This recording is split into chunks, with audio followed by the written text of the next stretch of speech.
Yule tunayemwabudu atakufikisha pale anapotaka yeye mwenyewe.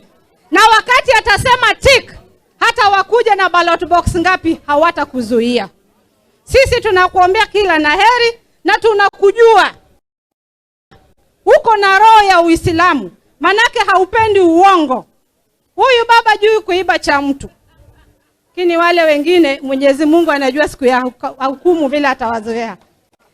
Sisi ndugu zangu, mumeona vile sisi wa ndugu Waislamu tumesimama na baba. Na Wajia, nataka niwaambie ukweli.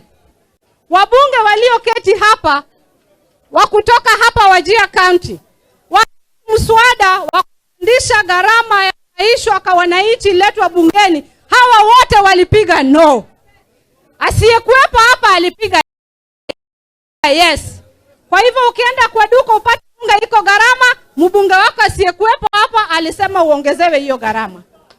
Hawa walioko hapa ndio wanajua shida zenu. Hawa walioko hapa ndio wangwana Waislamu wa ukweli.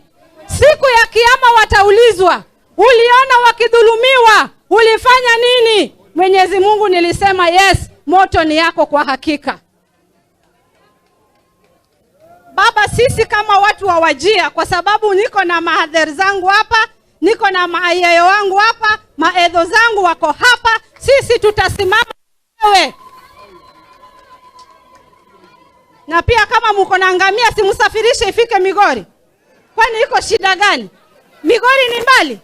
Patieni baba hizo ngamia. Hapa tumekuja ili tujiandikishe kuwa wanachama wa ODM. ODM ndio chama inayojulikana Afrika nzima. Hivi vichama vingine vinaunganishwa tu wakati wa kutafuta kura. Kura ikiisha yanavunjwa. Kweli si kweli?